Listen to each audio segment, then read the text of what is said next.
Alhamdulillah, malam ni seperti biasa kita sambung pengajian kitab kita ni iaitu Safinatun Najah. Dan pada kuliah terakhir kita pada bulan Mac yang lalu, kita berhenti pada syarat-syarat sah wuduk dan mandi wajib. Jadi syarat sah wuduk dan juga syarat sah mandi wajib ada 10 semua, dan kita telah baca ataupun telah kita bincangkan 4 daripadanya. Yang 3 daripadanya, yang pertamanya Islam, syarat sah wuduk itu mesti orang Islam.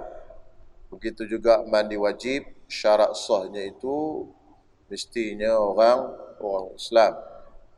Dikecualikan bagi orang kafir yang sah mandi wajibnya, iaitu seorang perempuan Yahudi atau Nasrani yang berkahwin dengan lelaki Islam. Kita tuan-tuan semua boleh berkahwin dengan perempuan Yahudi dan Nasrani. Ini 2 orang golongan kafir yang boleh dikahwini oleh seorang lelaki yang beragama Islam. Selain daripada 2 golongan ini, kita orang Islam tak boleh kahwin. Tak boleh kahwin kafir selain 2 jenis ini. Di kafir 2 jenis ini, Yahudi dan Nasrani ataupun kita panggil Ahlul Kitab, orang Islam boleh kahwini dia. Maksudnya orang lelaki Islam boleh kahwin dengan perempuan Ahlul Kitab. Sebaliknya tak boleh. Maksudnya orang lelaki Ahlul Kitab dia tak boleh kahwin dengan orang perempuan Islam, dia tak boleh kahwin dengan lelaki Ahlul Kitab, tak boleh. Maksudnya suami dia tu kafir, dia Islam, tak boleh. Pasal apa? Pasal orang Islam dia tak boleh duduk bawah orang kafir. Isteri kan bawah ya suami. Tetapi seorang lelaki Islam dia boleh kahwin dengan Ahlul Kitab, Yahudi dan Nasrani tadi, dia boleh kahwin. Yahudi dan Nasrani tadi dia kafir dengan dalil Allah Ta'ala sebut dalam surah Al-Bayyinah. Imam baru baca tadi. Innal ladhina kafaru min ahlil kitab wal musyrikin fi nari jahannam. Sesungguhnya orang-orang kafir daripada kalangan ahlul kitab dan daripada kalangan musyrikin fi nari jahannam, duduk di dalam neraka jahannam. Maknanya orang kafir itu pertamanya ahlul kitab, yang keduanya musyrikin. Tapi Allah Ta'ala bezakan. Kenapa ahlul kitab lain, musyrikin lain? Disebut 2, beza. Kenapa tak disebut sekali harung je? Kerana hukum mereka 2 ni berbeza. Orang musyrikin kita tak boleh kahwin dengan dia. Ahlul kitab boleh kahwin. Orang musyrikin kita tak boleh makan sembelihan dia. Ahlul kitab kita boleh makan sembelihan dia. Orang musyrikin tidak boleh duduk di dalam negara Islam pada asalnya lah. Ahlul kitab boleh semasa negara Islam masih kuat lah. Tapi sekarang ni sistemnya sudah berubah. Itu ada perbezaan. Baik, kita balik di sini. Seorang Islam lelaki ni dia kahwin dengan Yahudi. Jadi orang Yahudi ni orang kafir. Orang perempuan Yahudi ni tadi, dia datang haid. Bila tamat haid dia tadi, suami nak setubuhi dia. Jadi seorang Islam tak boleh disetubuhi, seorang perempuan tak boleh disetubuhi, melainkan setelah dia mandi daripada haid. Ini hukum umum. Jadi orang ni tadi, isteri dia ni tadi kafir. Macam mana suami nak setubuhi dia? Dia kena mandi juga. Dia kena mandi juga. Mandi wajib tu kena mandi. Jadi ini satu masalah yang mana orang kafir sah mandi wajib. Sah mandi wajib. Jadi kalau orang tanya kat kita, ada tak orang kafir yang sah mandi wajib? Ya, ada. Macam mana? Ini kes dia. Seorang perempuan kafir ahli kitab berkahwin dengan lelaki Islam. Habis tamat haid dia nak bersama dengan suami, dia kena mandi wajib, sama seperti dengan isteri yang beragama Islam. Jadi dia kena mandi. Jadi sah mandi dia. Kalau dia tak nak mandi, nak buat macam mana? Suami dia paksa mandi. Kalau tak paksa, tak boleh bersetubuh lah. Dia kena niat lah. Isteri tadi niat, kena suami ajar lah. Kalau isteri tadi tak nak mandi juga, maka suami tadi paksa dan suami tadi boleh niat bagi pihak dia. Kalau dia tak nak mandi. Sebab kalau dia tak nak mandi, tak boleh nak setubuh lah. Boleh paksa. Paksa itu pandai-pandai lah. Ambil campak dalam koloh, kau tak tahu lah kan. Pandai-pandai ikut suka lah. Jadi tapi boleh dipaksa. Jadi bila paksa tadi, siapa yang niat? Dia tak niat lah pasal kena paksa kan. Suamilah niat. Tapi kalau dia suka rela, dia boleh niat. Niat dia sah. Itu satu kes. Yang orang kafir sah mandi wajib. Yang keduanya, kita dah sebut pada kuliah yang sebelum ini, syarat sah mandi wajib iaitu mumayyiz. Tamyiz iaitu seorang yang mumayyiz, iaitu seorang yang boleh memahami percakapan dan boleh menjawab pertanyaan dan juga boleh makan dan minum secara sendiri dan boleh beristinja sendiri dan juga boleh membezakan di antara kanan dan kirinya. Jadi ini kalau macam ni dah dipanggil mumayyiz. Jadi budak yang macam ni sah wuduknya. Kalau dia belum mumayyiz, wuduknya tidak sah. Wuduknya tidak sah. Tetapi dikecualikan wuduk tadi sah untuk satu kes, iaitu kanak-kanak buat haji ataupun buat umrah. Tuan-tuan bawa anak tuan-tuan semua bawa pergi buat umrah. Kan? Sampai di sana kita bawa anak kita hak umur 6 tahun belum memayyiz lagi. 7 tahun pun kadang-kadang belum memayyiz lagi. Tapi 6 tahun, 5 tahun, 6 tahun kita bawa. Sampai ke miqat, kita ihramkan dia. Kita pakai dia ihram dan sebagainya sampai ke miqat. Jadi sampai di miqat tadi, dia dah masuk dalam ihram lah, kita niatkan untuk dia. Sebab dia budak lagi, boleh. Sampai di Mekah, dia nak tawaf. Antara syarat sah tawaf ialah kena suci daripada hadas kecil dan hadas besar. Maksudnya dia kena ambil wuduk. Jadi siapa yang nak ambil wuduk untuk budak tadi? Itu bapa dia, wali dia. Wali dia lah yang ambilkan wuduk untuk budak tadi. Jadi sebab itu kalau bawa pergi umrah, kalau wali tak ada, jangan masukkan dia dalam umrah tadi. Sebab orang lain tidak sah ambil wuduk. Wali je sah. Kalau dia pergi dengan mak, susah sikit. Hanya wali dia saja sah ambil wuduk. Ayah dia saja. Jadi sebab itu kalau kita bawa anak, katalah mak tu, mak saja, ayah tak ikut, bawa anak pergi ke umrah. Anak tadi belum memayyiz. Jadi wuduk dia tak sah. Jadi jangan kita masukkan dalam umrah. Bawa pusing-pusing tawaf sunat saja tak apalah. Sebab dia nak ambil wuduk tadi, hanya wali dia saja boleh ambil. Wali dia ayah atau datuk dia. Jadi dia tak boleh lah. Jadi mak dia tak jadi. Mak dia bukan wali. Okey. Jadi tuan-tuan semua, wali dia pun ambil wuduk untuk dia, kira sah. Ini adalah satu pengecualian wuduk kanak-kanak yang mana wuduk dia tadi sah. Walaupun dia belum mumayyiz. Kalau dia dah mumayyiz, tak ada masalah. Kalau dia dah umur 8 tahun, 9 tahun, walaupun dia balik, dia ambil sendiri, wuduk dia dah sah. Itu memang tak ada masalah lah. Dia tawaf apa semua, tak ada masalah. Semua ini dia belum mumayyiz. Jadi asalnya belum mumayyiz ini, dia tidak sah. Tetapi kalau dia ambil wuduk tadi, untuk kes tawaf tadi, ulama kata sah. Masalah yang ketiga, iaitu yang ketiga, suci daripada haid dan nifas. Untuk sah wuduk dan mandi wajib tadi, mesti suci daripada haid dan nifas. Jadi, kalau seorang perempuan ada haid, dia ambil wuduk, maka wuduknya tadi tidak sah. Dan bukan sekadar tidak sah, tetapi haram sekali. Bukan sekadar tidak sah, tetapi haram. Sebab itu kena maklumkan kepada isteri kita, kadang-kadang ada sebahagian orang perempuan dia rajin. Malam-malam dia nak tidur, dia ambil wudu, tapi dia tengah haid. Pertama, wudu dia tadi tidak sah. Pasal apa? Pasal dia ada haid. Sebab syarat yang ketiga sah wudu, suci daripada haid dan nifas. Tapi dia ambil wudu juga. Bermakna wudunya tadi tidak sah. Dan bukan saja dia tidak sah, dia haram.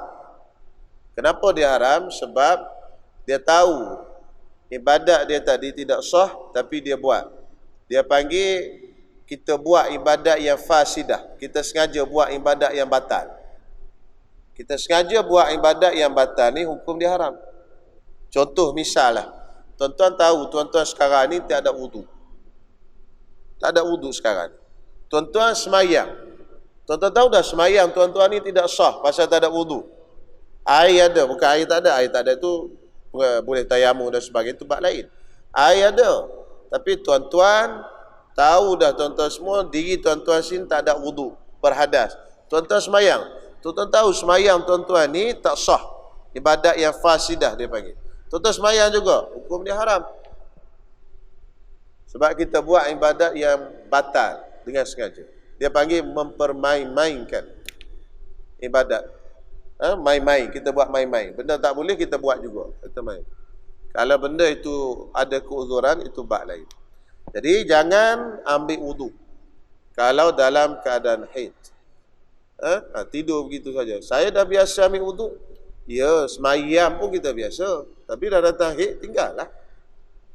Kan? Baca Quran pun kita biasa. Tapi dah datang haid, tinggallah. Ambil wudu pun biasa. Tapi dah datang haid, tinggallah. Itu ibadat yang Allah Ta'ala suruh kita buat ketika kita dalam keadaan haid. Ini kena maklum. Maksudnya ketika dalam haid, ibadat yang perlu kita buat apa? Tinggalkan benda ini, dapat pahala. Tinggal tu dapat pahala. Dia ada ibadat yang kena tinggal tu semua. Contoh minum arak, kena tinggalkan minum arak, dapat pahala. Kalau minum arak tu dapat dosa. Tak buat minum arak tu dapat pahala. Jadi ada ibadat yang jenis jangan buat. Jadi untuk orang yang haid, dalam dia haid, ada benda yang dia kena tinggalkan. Itu salah satunya ialah berwudu tadi. 3 tu saya ulang balik secara laju kerana kita dah sebut pada kuliah sebelum ini. Kemudian malam ni yang kita berhentinya pada kuliah lepas, inilah yang keempat. Cuma sebut juga pasal tinggal lama, 4 bulan tinggal ni. Takut tertinggal kan. Ulangan, siaran ulangan. Yang keempat tuan-tuan semua, kena suci daripada perkara yang menghalang sampai air ke kulit. Maksudnya di badan kita ini tidak ada benda yang menghalang sampai air, seperti kotor-kotoran yang ada bawah kuku. Contohnya ada tahi kuku bawah ni, maka wudu kita ni tidak sah. Sebab apa? Sebab air tak sampai bawah kuku. Ataupun pakai pengelap kuku. Pengelap kuku yang ada jirim. Inai yang ada jirim. Tuan-tuan, akhir zaman ni kadang-kadang kan dia bagi nama yang Islami, tetapi dia bukan yang Islami. Contoh dia letak nama inai, tapi dia sebenarnya pengilat kuku. Tapi dia boh nama situ inai. Ini banyak juga tuan-tuan semua. Macam Tok Bomo lah. Dia tak bagi dah panggil Tok Bomo, dia suruh panggil Ustaz. Tapi kita pergi tuan-tuan semua sebiji macam Tok Bomo. Keluar mangkuk, tilik, sebiji tuan-tuan semua. Tapi dia tak panggil Tok Bomo, dia panggil Ustaz. Jadi tu orang sakit pun jadi keliru. Ustaz saya pergi tu Ustaz. Ini akhir zaman tuan-tuan. Jadi saya nak balik. Ada sejenis setengah-setengah inai yang dipanggil inai, tetapi bila kita ambil pisau ke apa, kita kikis. Kita kikis, dia keluar jirim, ketulan-ketulan. Jirim dalam bahasa Arab dia panggil jirmun. Dia keluar sesuatu. Yang ni nama inai ke, nama pengelak kuku ke, tak boleh. Dia menghalang sampai ke bawah. Pasal dia ada jirim yang menghalang sampai ke bahagian bawah.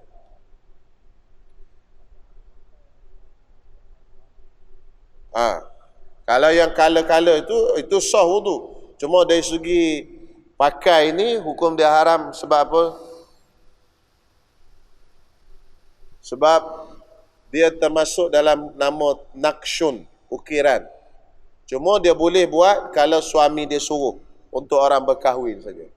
Untuk orang yang tak berkahwin buat ini, dia tak boleh. Pakai inai kat tangan semua ni tak apa. Tapi ukiran tu dia panggil nakshun. Ukiran tu. Jadi kalau dia berkahwin, suami dia nak tengok dia pakai tu. Dia kata, saya tengok kat TV lawa lah pula pelakon India pakai ni. Awak pakai? Dia boleh pakai. Tapi kalau untuk suami dia lah, nak keluar rumah dia kena tutup.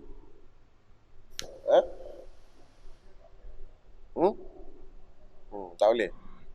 Lukis-lukis tu tak boleh. Budak-budak tak apalah, kalau dewasa tak boleh. Budak-budak, anak-anak kecil kita belum balik tu, umur 5-6 tahun boleh lah. Tapi kalau dah remaja, tak boleh lah. Baik tuan-tuan semua. Jadi kena cek pengelap kuku dan sebagainya tu, kena ambil perhatian. Sama juga termasuk dalam kategori ni, iaitu pewarna rambut. Ada orang warnakan rambut dia. Warna rambut ni tuan-tuan semua, kalau kita ada uban, sunat. Sunat warna dengan warna inai. Warna kuning, warna oranye dan sebagainya, selain daripada warna hitam. Warna hitam tak boleh, melainkan untuk tentera yang nak berperang. Itu boleh.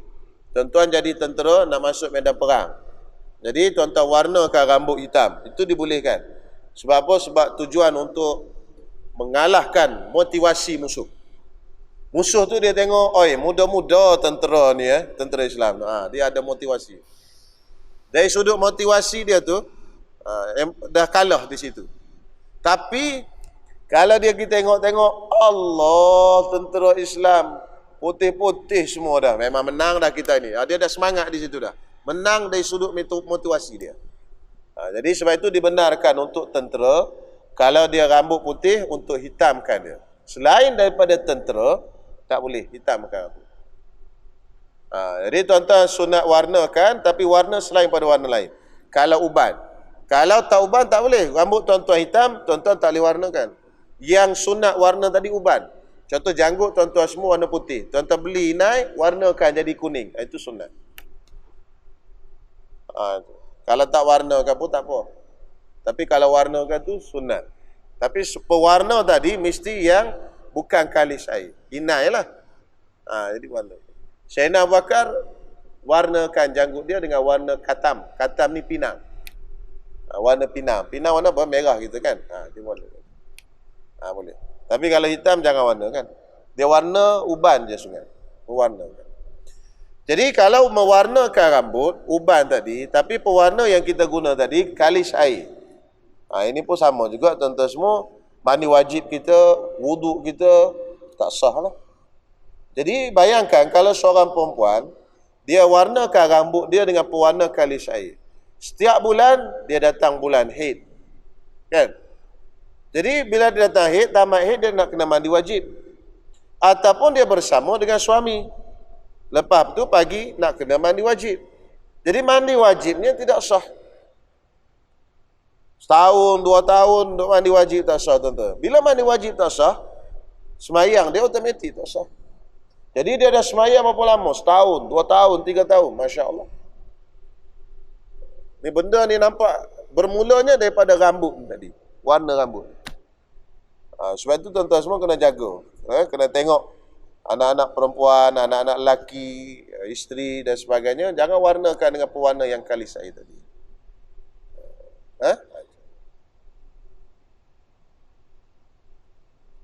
Baik, syarat yang kelima. Wa alla yakuna 'ala al-'udwi ma yughayyiru al-ma'a. Tidak ada di atas anggota kita itu sesuatu yang merubahkan air.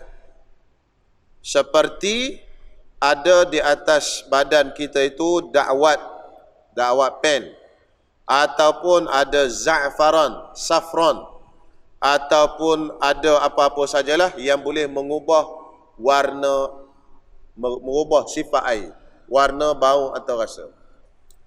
Kenapa tuan-tuan semua? Sebab bila kita nak mandi wajib ataupun nak ambil wuduk, syarat dia kita kena guna air mutlak. Kalau ada di atas badan kita ni benda yang mengubah air tadi, maka air tadi dah tak jadi air mutlak. Misal, kita mandi wajib, tengah-tengah duk mandi wajib, kita sabun. Lepas tu sabun tu penuh badan. Lepas tu kita turun air.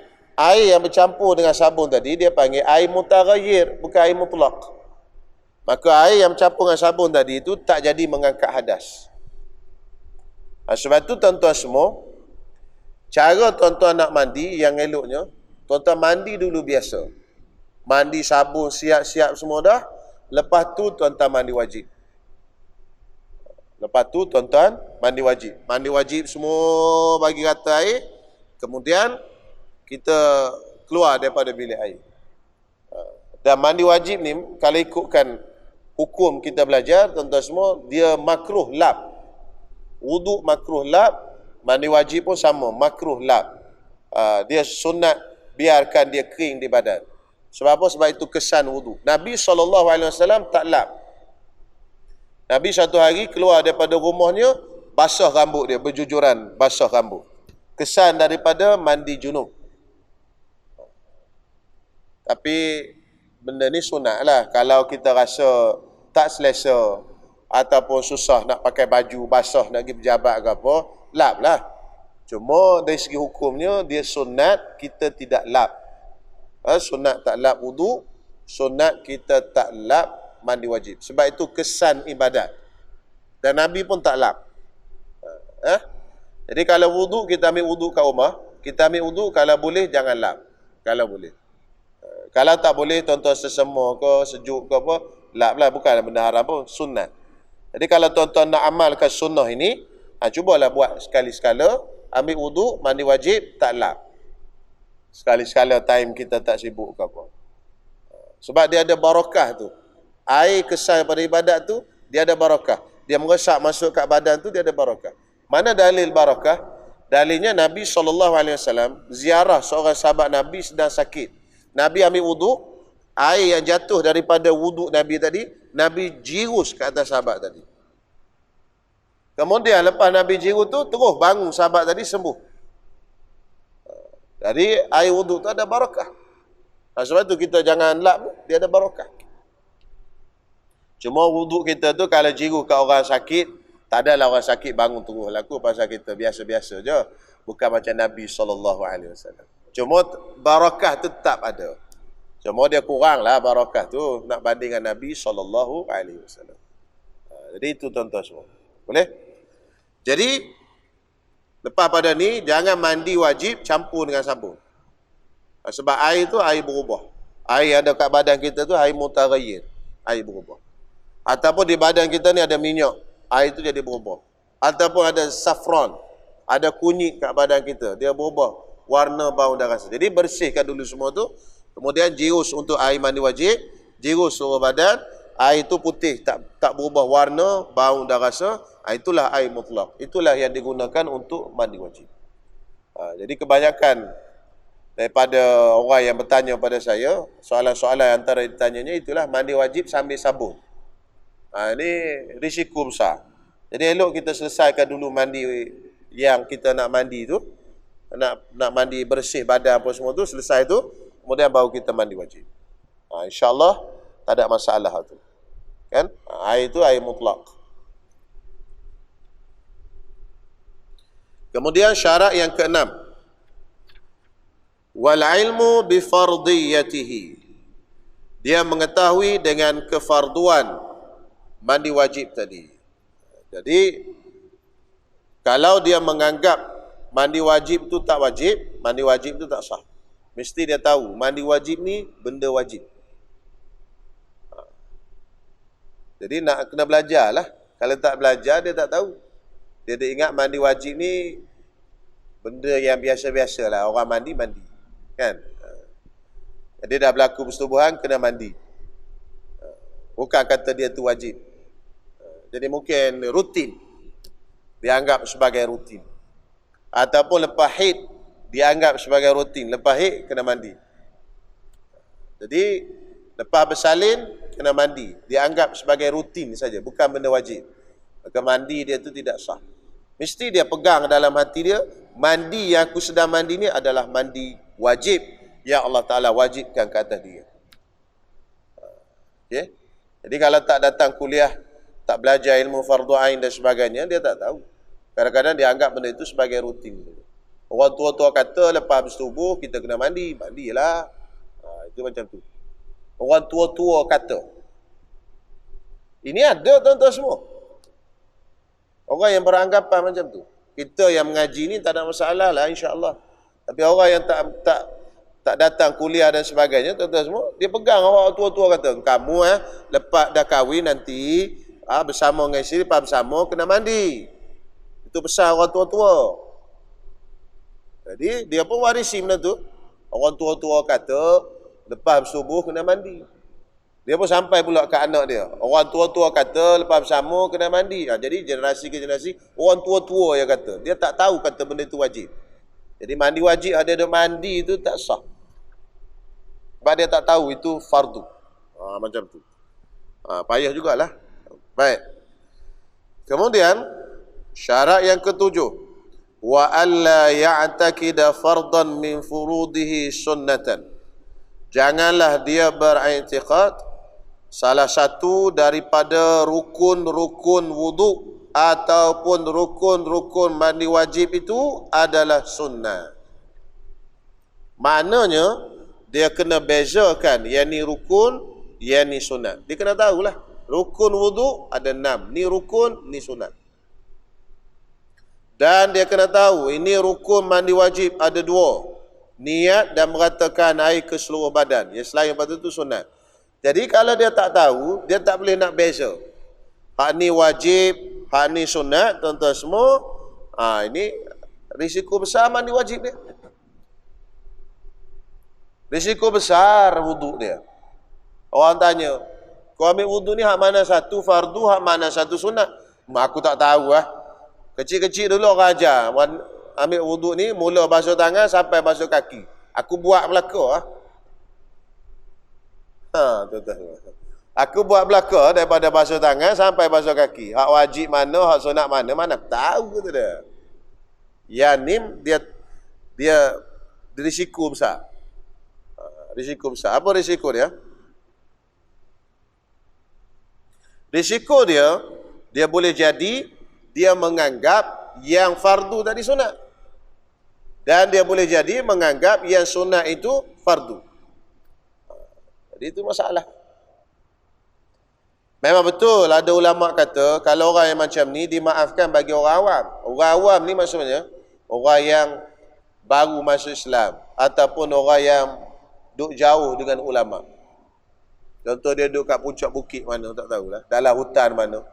Dia tak pernah dengar kuliah. Dia Islam, contoh macam orang-orang asli. Kan? Kita pergi ramai-ramai kat kampung Islam kan. Lepas Islam kita pun balik. Dia tak tahu apa ni, bab mandi wajib apa semua, rukuk apa semua. Ni tuan-tuan semua orang macam ni sah lah. Pasal dia duduk jauh daripada ulama. Kalau duduk tengah bandar ni, kuliah tiap-tiap malam ada, boleh tengok internet, tak boleh tengok kuliah live, boleh tengok live di Facebook dan sebagainya. Tapi tak tahu yang ni.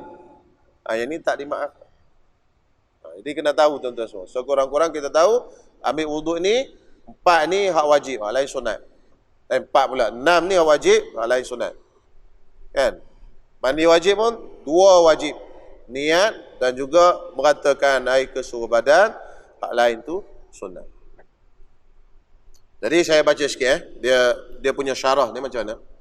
Dia kata apa? Fala budda min tamyizi furudihi min sunanihi. Maka tak dapat tidak mesti yakni wajib membezakan di antara rukunnya dengan sunat. Au i'tiqadi anna jami'a matlubatihi furudun.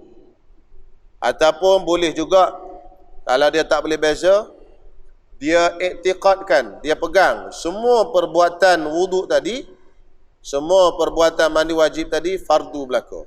Itu boleh juga. Tapi mana tak cantik lah. Au ba'daha furudun wa ba'daha sunanun. Ataupun dia i'tiqadkan dalam dalam fardu tadi ada sebahagian, dalam wuduk tadi, tersasu-sasu lama tak kuliah. Dalam wuduk tadi ada rukun, ada sunat. Macam tu dia pegang macam tu, ada rukun ada sunat. Tapi dia tak sebut hak mana satu rukun, hak mana satu sunat. Dia pegang macam tu je. Dalam wuduk yang aku buat ni ada rukun, ada sunat. Okey, 3 situasi ni. Jadi 3 situasi ni dibenarkan dan sahlah ibadat dia tadi. Benarkan dan sah ibadat dia. Ibadat wuduk tadi. Tetapi tuan-tuan semua tak cantik lah. Yang eloknya biar kita boleh faham. Yang ni wuduk, ni rukun, ni sunat. Itu yang cantik. Tapi kalau dia pegang, contoh basuh muka ni sunat, habis memang tak sah wuduknya. Kan? Basuh kaki tu sunat, padahal benda tu wajib. Itu tak sah. Dia mesti 3 benda, salah satu per 3. Boleh beza, ni fardu, ni sunat, satu. Yang kedua, dia i'tiqadkan semua itu fardu belaka. Okey, boleh, sah. Yang ketiga, dia kata dalam wuduk dan mandi wajib dia ni ada fardu dan ada sunat, tapi dia tak sebut, dia tak pegang yang mana satu, mana fardu, mana satu sunat. Cuma secara umum gitu je. 3 ni okey. Tapi kalau dia pegang salah satu dan dia salah satu tu pegangan dia tu salah, basuh muka tu sunat dia kata, wuduk dia tak sah. Jadi 3 situasi tu saja boleh. Tapi yang pertama itulah yang paling baik ni, iaitu kita bezakan di antara fardu dan juga sunat. Okey, selesai. Yang ke-8, syarat wuduk yang ke-8 iaitu al-ma'ut tahur, air yang suci lagi menyucikan. Tadilah air mutlak.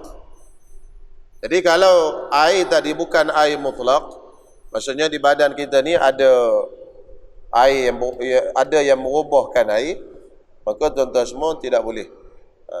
Mandi wajib tadi tidak sah, wuduk tu tadi pun tidak sah. Jadi tadilah kena buat tadi tuan-tuan semua, sebelum kita mandi wajib, bersihkan dulu badan kita, mandi biasa, hilangkan kotoran yang boleh merubahkan air, sama juga hilangkan najis dan sebagainya. Lepas tu baru kita mandi wajib. Itulah yang cantik untuk situasi kita di Malaysia lah, yang mana air pun tak susah dan sebagainya. Jangan kita mandi wajib sambil sabun, tu tak cantik sangat. Risiko besar. Mandi wajib kita tidak sah. Okey, saya ingat setakat dululah. Musim PKP ni setakat isyak je kan, dibenarkan. Jadi kita setakat dulu, insya-Allah kuliah akan datang kita sambung lagi 2 syarat untuk mandi wajib dan juga untuk wudu. Ada 2 lagi berbaki insya-Allah. Wallahu a'lam. Bismillahirrahmanirrahim. Alhamdulillahirabbil alamin. Wassalatu wassalamu ala asyrafil anbiya'i wal mursalin wa ala alihi wa sahbihi ajmain. Rabbana taqabbal minna innaka antas samiul alim wa tub alaina innaka antat tawwabur rahim. Wa sallallahu ala sayidina Muhammad wa ala alihi wa sahbihi wasallam. Walhamdulillahi rabbil alamin.